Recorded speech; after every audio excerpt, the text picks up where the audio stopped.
Pemirsa, bagi seorang pemimpin, membangun kedekatan secara emosional dengan masyarakat bisa diupayakan melalui sentuhan-sentuhan kecil namun bermakna. Sebagaimana dilakukan PJ Bupati Bangkalan, Arif M. Edi, melalui Dinas Pemuda dan Olahraga Bangkalan, Arif menyulap tampilan wajah pelataran Stadion Gelora Bangkalan atau SGB berhiaskan temaram lampu warna-warni sejak 5 April 2024. Pelataran Stadion Gelora Bangkalan berlokasi tepat di pinggir jalur protokol Jalan Soekarno-Hatta. Selama ini memang menjadi salah satu fasilitas umum di Kota Bangkalan sebagai lokasi favorit berkumpulnya masyarakat Bangkalan bersama keluarga. Menghabiskan makan malam di pusat makanan rakyat atau Pumara ataupun sekedar memanjakan anak-anak dengan berbagai hiburan wahana permainan.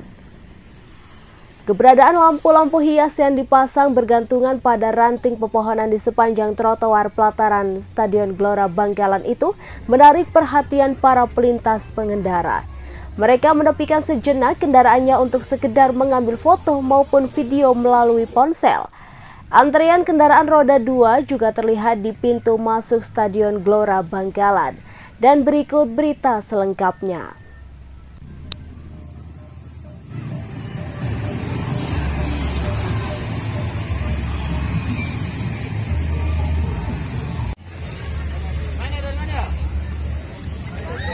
Taman-taman kota di depan stadion kita berikan lampu-lampu hiasan, jadi kalau malam hari akan lebih semarak lagi sehingga yang warga masyarakat Bangkalan yang dari perantauan kembali akan merasakan rasa nyaman. Juga taman-taman kota baik di Tangkel dan juga di lapangan semuanya kita bersihkan. Warga masyarakat Bangkalan selalu membersihkan Bangkalan setiap hari Jumat untuk nantinya kita menjaga kebersihan di suku Bangkalan. Dan kita juga mulai mendidik lagi untuk membiasakan buang sampah pada tempatnya. Kami sekali lagi terima kasih untuk masyarakat Bangkalan yang dari perantauan kembali ke desa atau kembali ke wilayahnya, kembali ke daerah Bangkalan untuk membawa penghasilan baru, dan saya harapkan segera berinvestasi di Bangkalan untuk bisa membuat lapangan pekerjaan baru. Sukses untuk teman-teman Tretan TV yang ada di perantauan yang saat ini kembali, semoga ke depan semakin sukses lagi, dan kalau akan kembali selama jalan, hati-hati di jalan, semoga lancar di perjalanan, selamat sampai tujuan dan kembali bekerja dengan sukses. Terima kasih. Pemirsa, Pantai Karanggongso, Kecamatan Watolimo, Kabupaten Trenggalek dipadati pengunjung pada H+3 Hari Raya Idul Fitri 2024, Sabtu 13 April 2024. Baik Pantai Pasir Putih maupun Pantai Simbaronce dipenuhi wisatawan yang mengisi liburan Hari Raya Idul Fitri 2024. PLT Kepala UPT Dinas Pariwisata Kecamatan Watolimo, Heri Purwanto mengatakan, kenaikan signifikan libur Lebaran baru terasa pada Sabtu hingga hari Minggu 14 April 2024. Heri menyebutkan pada hari-hari biasa, kunjungan wisatawan per hari sebanyak 200 hingga 300 pengunjung. Sedangkan di akhir pekan bisa mencapai 2.000 hingga 3.000 pengunjung. Dan berikut berita selengkapnya.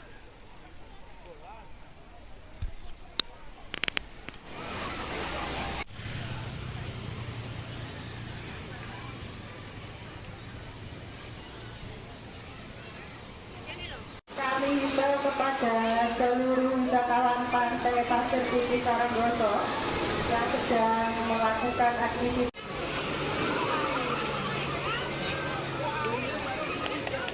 Ya Pak Heri, untuk kunjungan wisatawan di Pantai Karanggongso ini dalam momentum libur Hari Raya Idul Fitri seperti apa Pak Heri? Ini terima kasih. Libur Idul Fitri mulai mengalami peningkatan H+3 hari Sabtu. Bila dibandingkan dengan hari-hari sebelumnya memang ada peningkatan, tapi cuma tidak begitu banyak.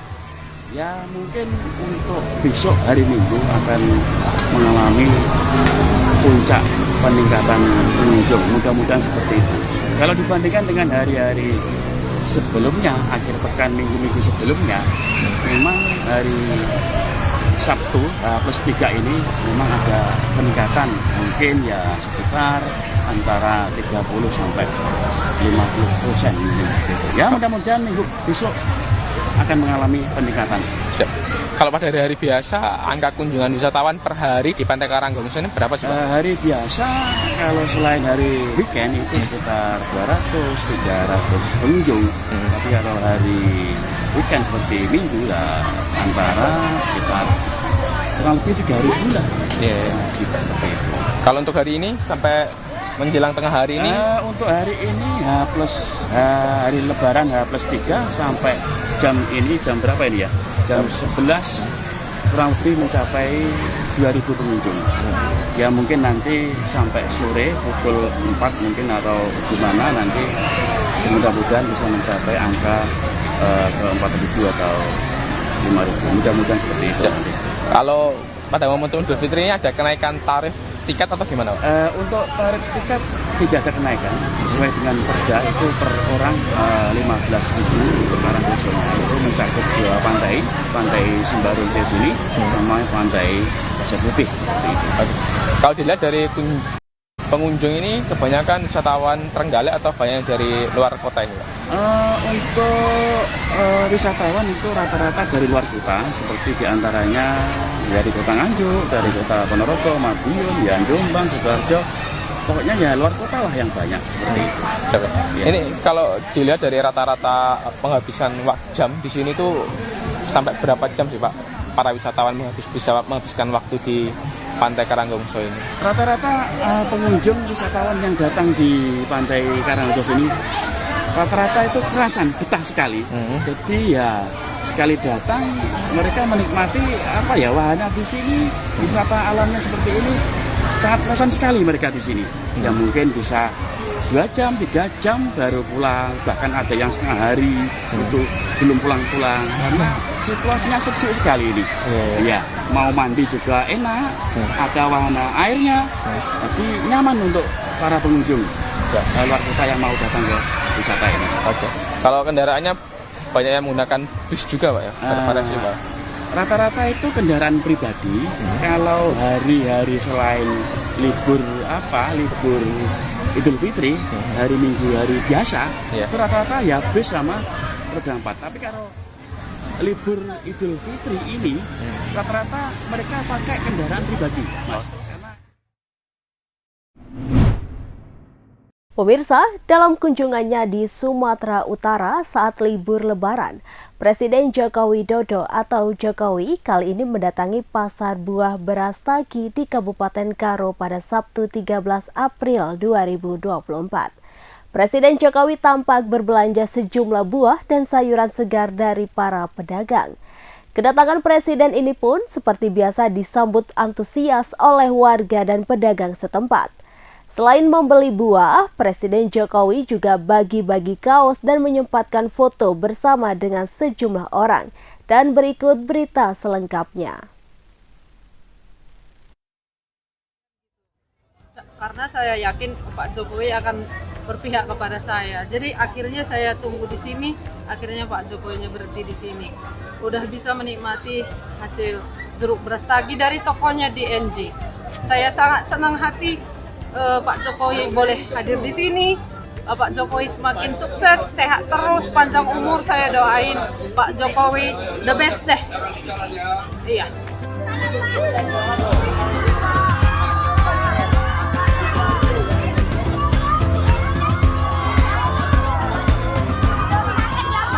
Senang, alhamdulillah senang Bapak Negara hadirkan.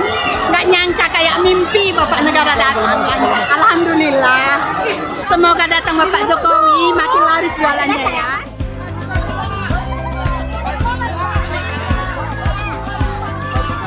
Deg-degan kali Pak. Senang, happy semuanya lah. Terima kasih lah, nggak tahu mau ngomong apa lagi saking senangnya gitu.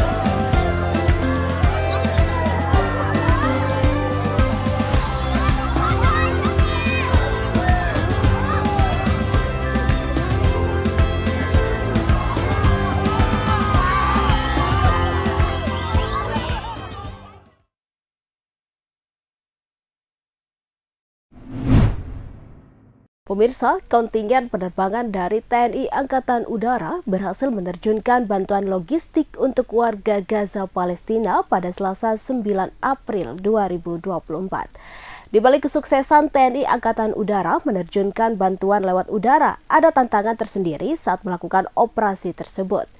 Pimpinan kontingen TNI Angkatan Udara, Kolonel Penerbang Noto Kasnoto menceritakan, sinyal GPS pesawat sempat hilang saat operasi dilaksanakan, sehingga tim Indonesia harus melakukan pemetaan wilayah terbang secara manual. Operasi untuk menerjunkan bantuan logistik dilakukan selama total 14 hari. Waktu tersebut dihitung sejak pertama kali pesawat berangkat dari Jakarta. Dari Jakarta, pesawat menuju Yordania untuk bergabung dengan tim yang berasal dari sejumlah negara lain. Menurut Noto, operasi penerjunan logistik ke Gaza kali ini diikuti oleh kontingen dari 9 negara. Antara lain Indonesia, Yordania, Mesir, Uni Emirat Arab, Prancis, Jerman, Belanda, dan Inggris. Sesampainya di Yordania, tim dari TNI Angkatan Udara melakukan sejumlah persiapan. Antara lain mengadakan rapat dengan Royal Jordan Air Force untuk melaksanakan teknis penerjunan logistik.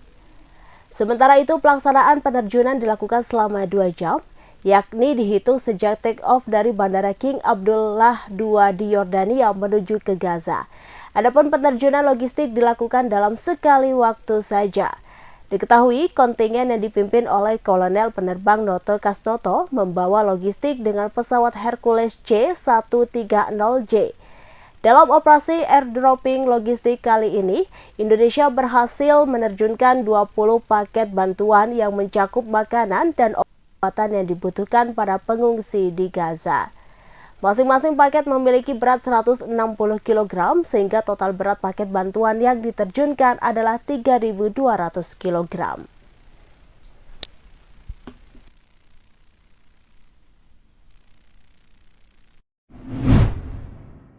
Pemirsa, viral video bapak-bapak saling adu mulut nyaris bentrok dan beredar luas di media sosial sejak Sabtu 13 April 2024 pagi. Bapak-bapak dalam video itu terlihat mengacungkan celurit. Kasat Reskrim Polres Bangkalan, AKP Heru Cahyo membenarkan bahwa rekaman video viral itu terjadi saat perhelatan hajatan pernikahan dengan pertunjukan orkes dangdut di Desa Dabung, Kecamatan Geger, Kabupaten Bangkalan pada Jumat 12 April 2024 malam. Kejadian itu tidak sampai saling serang atau saling bacok. Heru meminta dari beberapa saksi maupun pihak tuan rumah untuk melaporkan kejadian tersebut ke pihak kepolisian sebagai dasar memulai upaya penyelidikan. Namun hasil konfirmasi pihak Satreskrim Polres Bangkalan kepada pihak tuan rumah, Heru menjelaskan bahwa konflik tersebut sudah diselesaikan oleh tokoh masyarakat desa setempat. Dan berikut berita selengkapnya.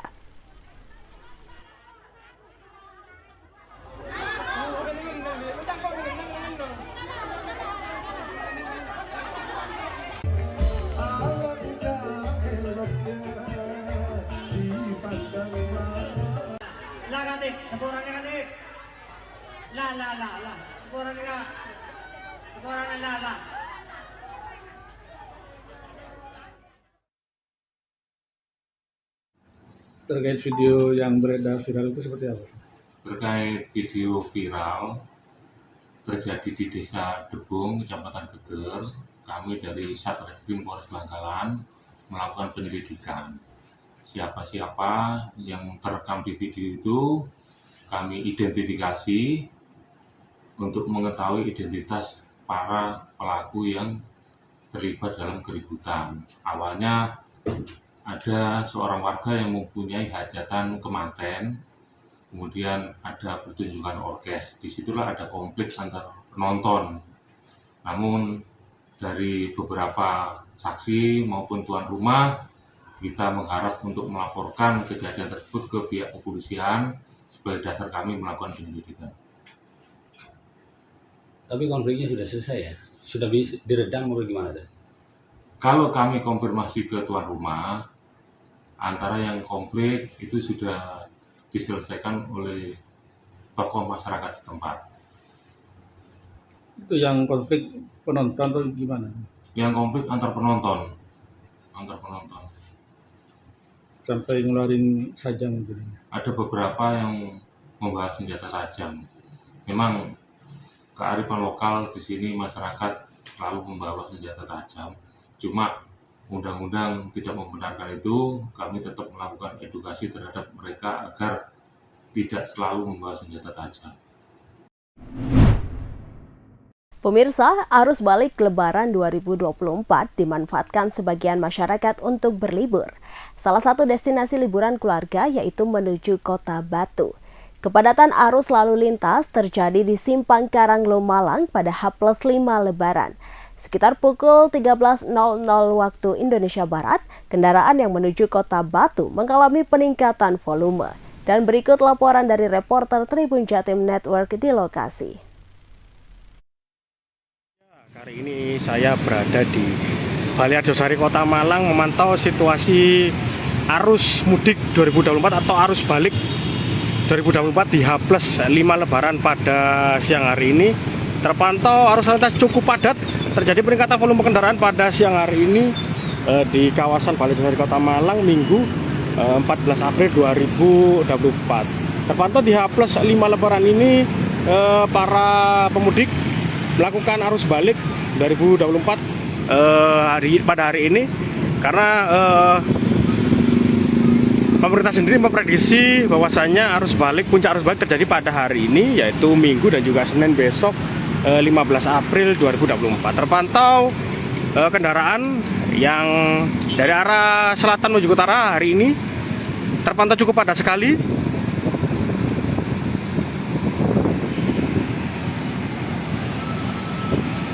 Didominasi kendaraan roda 4 dan juga kendaraan roda 2 nampak para warga atau para pemudik. Sebaliknya dari arah utara menuju ke selatan terpantau cukup lancar. Berbeda dengan dari arah utara menuju ke selatan terpantau cukup padat sekali arus lalu lintas pada siang hari ini.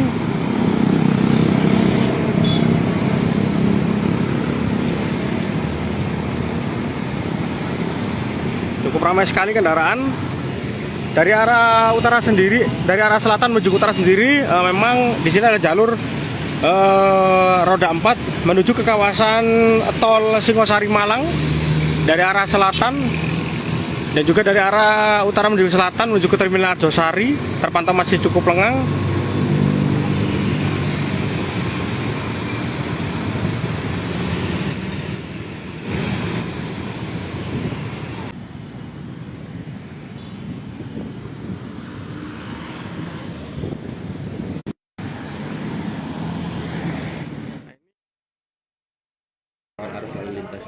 H+5 Lebaran pada hari ini.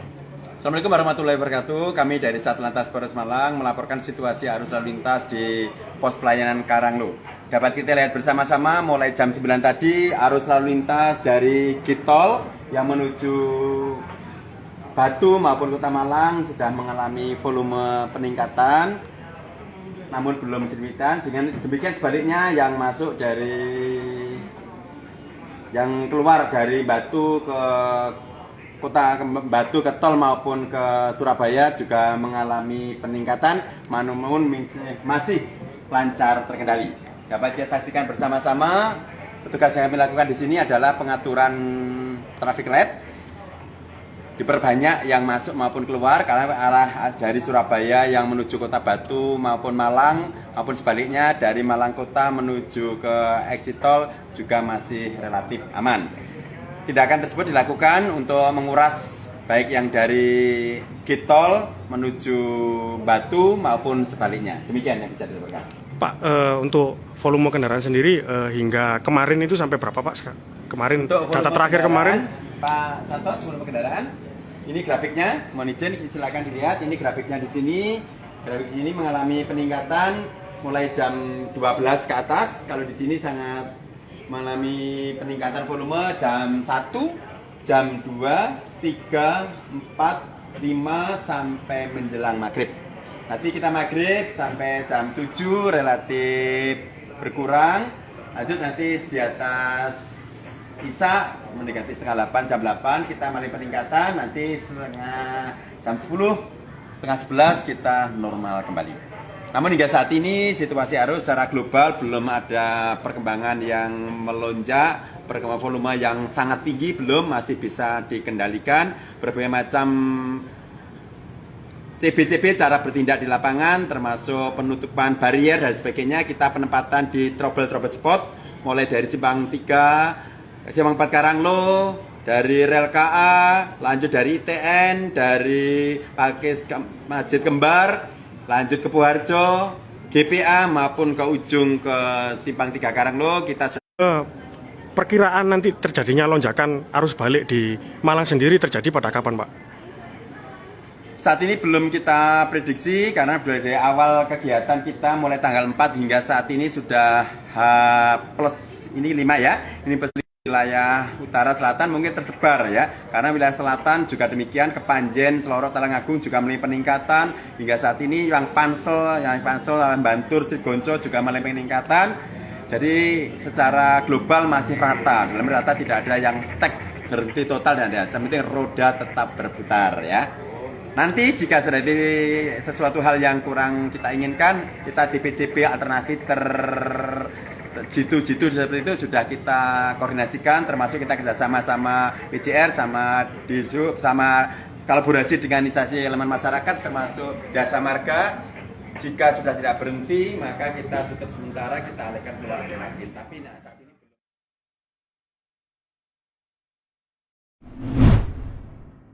Pemirsa, Iran mulai meluncurkan gelombang besar-besaran ke Israel pada Sabtu 13 April 2024.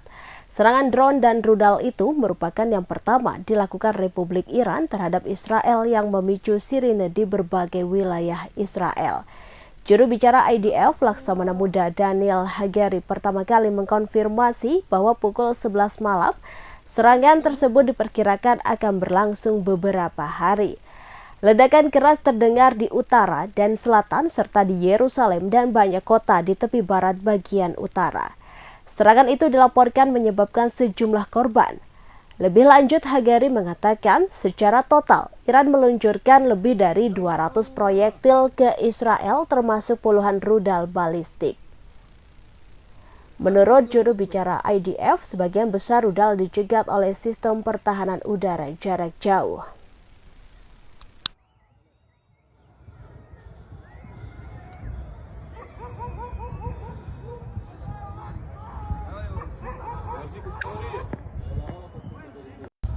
Ya Allah.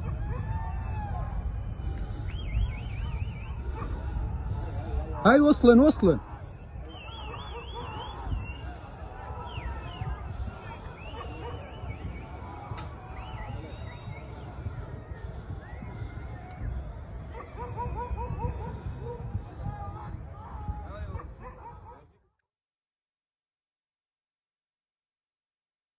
Download Tribun X sekarang, menghadirkan lokal menjadi Indonesia.